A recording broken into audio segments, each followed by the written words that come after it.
Olá, seja muito bem-vindo a esse vídeo. Se gostar, te convido a dar um like para que meus vídeos tenham mais alcance, chegando a mais pessoas, assim como se inscrever em meu canal para não perder nenhum vídeo lançado. Sabemos que Deus deu a Moisés 10 mandamentos e mais de 600 leis ou decretos no Monte Sinai, para que ele os passasse a seu povo, que estava iniciando uma nação, para serem santos ou separados dos demais ao seu redor. Mas você sabia que 9 destes mandamentos foram reafirmados no Novo Testamento e um deles chegou a ser anulado para os cristãos? Aliás, o próprio Senhor Jesus o desconsiderou por diversas vezes e por isso foi muito criticado na época. Vou então, com este vídeo, mostrar os 10 mandamentos, as punições previstas na Bíblia para quem os desrespeitasse e as reafirmações no Novo Testamento de 9 deles. Tenho também outro vídeo que fiz sobre os 10 mandamentos, se quiser dar uma conferida. Vamos lá então. O primeiro mandamento é este: não terás outros deuses além de mim. A punição para quem o desrespeitasse era essa: quem oferecer sacrifício a qualquer outro deus, e não unicamente ao Senhor, será destruído. Ou então, de outra forma, não sigam outros deuses, os deuses dos povos ao redor, pois o Senhor, o seu Deus, que está no meio de vocês, é Deus zeloso. A ira do Senhor, o seu Deus, se acenderá contra vocês, e ele os banirá da face da terra. E a reafirmação deste mandamento está em Atos. Nas viagens de Paulo e Barnabé na cidade de Listra, localizada atualmente na Turquia, Paulo curou um aleijado e o povo da cidade, juntamente com um sacerdote de Zeus, queriam oferecer sacrifícios a eles, pensando serem deuses que desceram à terra em forma humana. Ouvindo isso, Barnabé e Paulo rasgaram as roupas e correram para o meio da multidão, gritando: "Homens, por que vocês estão fazendo isso? Nós também somos humanos como vocês. Estamos trazendo boas novas para vocês, dizendo-lhes que se afastem dessas coisas vãs e se voltem para o Deus vivo, que fez o céu, a terra, o mar e tudo o que neles há." O segundo mandamento é este: não farás para ti nenhum ídolo, nenhuma imagem de qualquer coisa no céu, na terra ou nas águas debaixo da terra. Não te prostrarás diante deles, nem lhes prestarás culto. Aliás, este mandamento foi tantas vezes quebrado pelo povo que praticamente todos os profetas do Velho Testamento o mencionaram. Isaías, Jeremias, Ezequiel, Oséias, Amós, Naum, Abacuque, Jonas, Miqueias, Sofonias, Zacarias. Jeremias, inclusive, trata especificamente da idolatria do povo de Judá, queimando incenso à rainha dos céus, em Jeremias 44. A punição já continua no próprio versículo do mandamento: porque eu, o Senhor, o teu Deus, sou Deus zeloso, que castiga os filhos pelos pecados de seus pais até a 3ª e 4ª geração daqueles que me desprezam. E também: maldito quem esculpir uma imagem ou fizer um ídolo fundido, obra de artesãos, detestável ao Senhor, e levantá-lo secretamente. Todo o povo dirá Amém. O mandamento foi reafirmado em 1 João: filhinhos, guardem-se dos ídolos. 3. Não tomarás em vão o nome do Senhor, o teu Deus, pois o Senhor não deixará impune quem tomar o seu nome em vão. Aliado a este mandamento está uma lei: não jurem falsamente em meu nome, profanando assim o nome do seu Deus. Eu sou o Senhor. E a punição está em Levítico. Diga aos israelitas: se alguém amaldiçoar seu Deus, será responsável pelo seu pecado. Quem blasfemar o nome do Senhor terá que ser executado. A comunidade toda o apedrejará. Seja estrangeiro, seja natural da terra, se blasfemar o nome, terá que ser morto.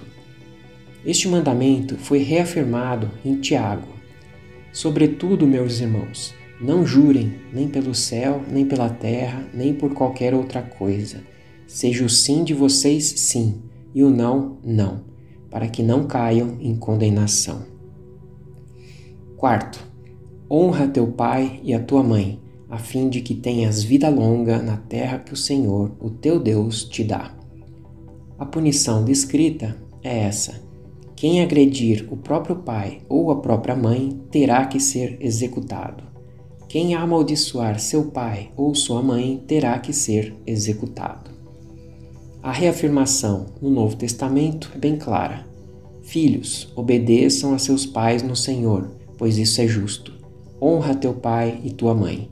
Esse é o primeiro mandamento com promessa, para que tudo te corra bem e tenhas longa vida sobre a terra. 5. Não matarás. A punição também é a morte de quem o desrespeitou. Quem ferir um homem e o matar terá que ser executado. E foi reafirmado em 1 João. Quem odeia seu irmão é assassino, e vocês sabem que nenhum assassino tem a vida eterna em si mesmo. 6. Não adulterarás. Também aqui a punição é a morte. Se um homem cometer adultério com a mulher de outro homem, com a mulher do seu próximo, tanto o adúltero quanto a adúltera terão que ser executados.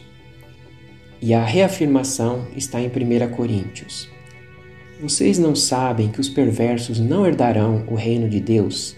Não se deixem enganar, nem imorais, nem idólatras, nem adúlteros, nem homossexuais ativos ou passivos, nem ladrões, nem avarentos, nem alcoólatras, nem caluniadores, nem trapaceiros herdarão o reino de Deus.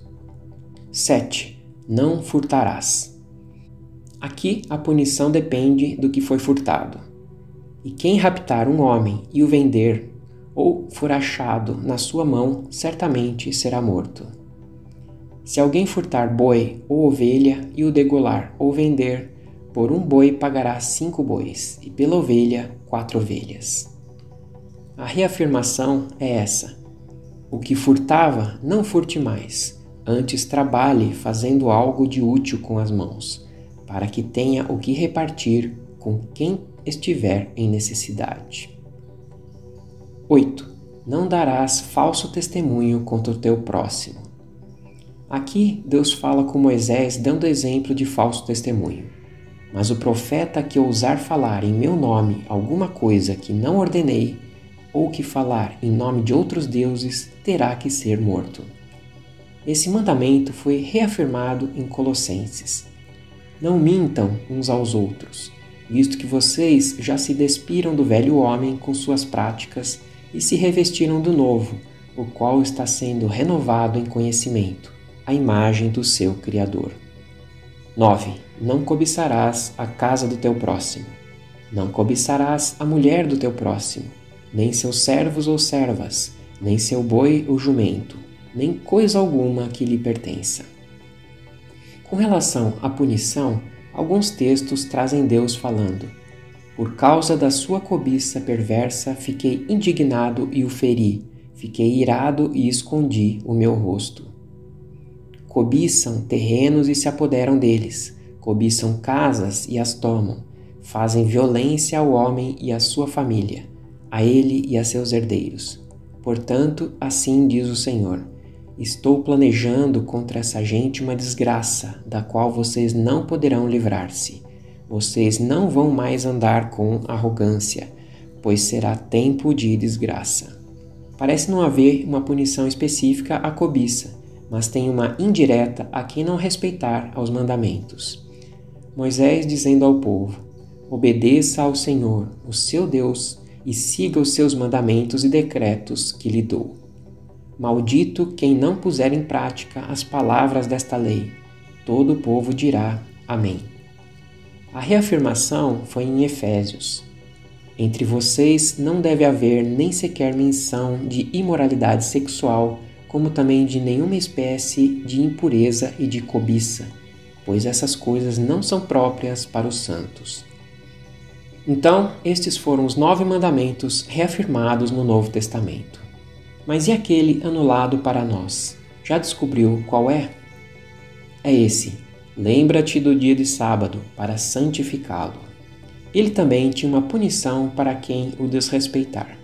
Certo dia, quando os israelitas estavam no deserto, encontraram um homem recolhendo lenha no dia de sábado. Aqueles que o encontraram recolhendo lenha levaram-no a Moisés, a Arão e a toda a comunidade, que o prenderam, porque não sabiam o que deveria ser feito com ele. Então o Senhor disse a Moisés: o homem terá que ser executado. Toda a comunidade o apedrejará fora do acampamento. Mas a anulação deste mandamento encontra-se em Colossenses. Portanto, não permitam que ninguém os julgue pelo que vocês comem ou bebem, ou com relação a alguma festividade religiosa, ou a celebração das luas novas ou dos dias de sábado. Estas coisas são sombras do que haveria de vir. A realidade, porém, encontra-se em Cristo. Paulo advertiu aos colossenses sobre trocar a liberdade que eles tinham em Cristo por um conjunto de regras que se tornaram inúteis e legalistas e que não salvam ninguém. Os mestres da época buscavam impor certas regras quanto à alimentação, especialmente aqueles da chamada Lei Mosaica, Lei de Moisés, dos animais puros e imundos de Levítico 11.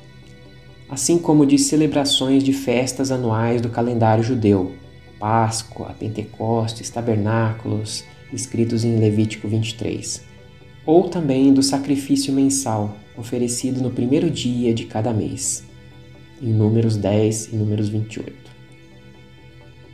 O Novo Testamento ensina que os cristãos não precisam guardar estas leis e nem o dia de sábado. Por quê? Em primeiro lugar, o sábado era o sinal da aliança mosaica de Moisés com seu povo, enquanto os cristãos estão sob nova aliança com Cristo. Os israelitas terão que guardar o sábado, eles e os seus descendentes, como uma aliança perpétua. Isto será um sinal perpétuo entre mim e os israelitas, pois em 6 dias o Senhor fez os céus e a terra, e no 7º dia ele não trabalhou e descansou. Fizeste que conhecessem o teu sábado santo e lhes deste ordens, decretos e leis por meio de Moisés, teu servo. Também lhes dei os meus sábados como um sinal entre nós, para que soubessem que eu, o Senhor, fiz deles um povo santo. E olhem agora a nossa aliança. Não somos como Moisés, que colocava um véu sobre a face para que os israelitas não contemplassem o resplendor que se desvanecia. Na verdade, a mente deles se fechou, pois até hoje o mesmo véu permanece quando é lida a antiga aliança. Não foi retirado porque é somente em Cristo que ele é removido.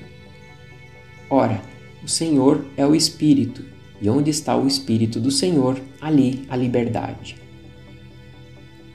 Agora, porém, o ministério que Jesus recebeu é superior ao deles, assim como também a aliança da qual ele é mediador é superior à antiga, sendo baseada em promessas superiores.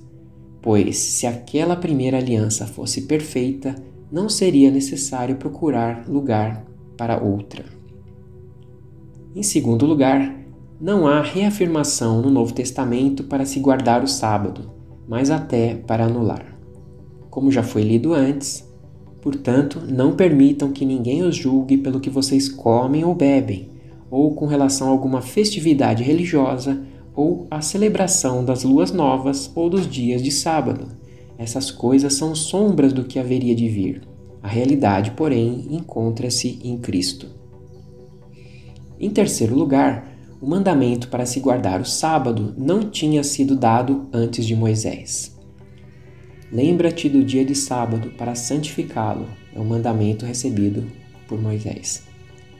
Em quarto lugar, o Concílio de Jerusalém não ordenou aos crentes judeus guardarem o sábado. Pareceu bem ao Espírito Santo e a nós não impor a vocês, aos cristãos gentios não judeus, nada além das seguintes exigências necessárias: que se abstenham de comida sacrificada aos ídolos, do sangue, da carne de animais estrangulados e da imoralidade sexual. Vocês farão bem em evitar essas coisas. Que tudo lhes vá bem. Em quinto lugar, Paulo nunca advertiu os cristãos a respeito da violação do sábado. Em sexto lugar, o Novo Testamento ensina que o guardar do sábado não é uma exigência. Há quem considere um dia mais sagrado que outro. Há quem considere iguais todos os dias. Cada um deve estar plenamente convicto em sua própria mente. Vocês estão observando dias especiais, meses, ocasiões especiais e anos. Temo que os meus esforços por vocês tenham sido inúteis. Portanto, não permitam que ninguém os julgue pelo que vocês comem ou bebem, ou com relação a alguma festividade religiosa, ou a celebração das luas novas, ou dos dias de sábado. Essas coisas são sombras do que haveriam de vir. A realidade, porém, encontra-se em Cristo. E por último, em sétimo lugar, Jesus também curava e fazia milagres no sábado. Inicialmente, os evangelhos de Mateus 12, Marcos 2 e Lucas 6 trazem Jesus passeando pelas lavouras de cereal e seus discípulos colhiam espigas e as comiam. Os fariseus disseram que não era permitido fazer isso no sábado. Então Jesus disse aos fariseus: o sábado foi feito por causa do homem, e não o homem por causa do sábado.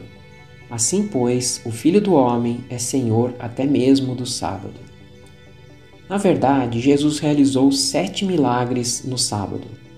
Expulsou um espírito imundo de um homem, curou a sogra de Pedro, curou um paralítico junto ao tanque de Betesda, curou um homem com a mão atrofiada, curou uma mulher curvada por 18 anos, curou um homem com o corpo inchado, curou um cego de nascença. Então, os judeus passaram a perseguir Jesus porque ele estava fazendo essas coisas no sábado. Disse-lhes Jesus: meu pai continua trabalhando até hoje, e eu também estou trabalhando. Por essa razão, os judeus mais ainda queriam matá-lo, pois não somente estava violando o sábado, mas também estava dizendo que Deus era o seu próprio Pai, igualando-se a Deus. Acredito que tenha dado para entender. Conforme lemos, os 10 mandamentos foram dados por Deus a Moisés para os israelitas. Após a vinda de Jesus, no Novo Testamento, 9 dos mandamentos foram reafirmados. Apenas o de guardar o sábado não foi. Pelo contrário, em Colossenses vimos que os cristãos estão desobrigados de seguir as tradições judaicas, como as suas celebrações religiosas, sacrifícios e os sábados. Mas nada impede que uma pessoa continue guardando o sábado. A Bíblia apenas diz que não somos obrigados. Aliás, Jesus resumiu para nós os principais mandamentos que devemos seguir. Um fariseu perguntou a Jesus: Mestre, qual é o maior mandamento da lei? Respondeu Jesus: ame ao Senhor, o seu Deus, de todo o seu coração, de toda a sua alma e de todo o seu entendimento. Esse é o primeiro e maior mandamento. E o segundo é semelhante a ele: ame o seu próximo como a si mesmo. Destes 2 mandamentos dependem toda a lei e os profetas. Obrigado por assistir a esse vídeo e te convido a conhecer o meu canal. E até o próximo vídeo.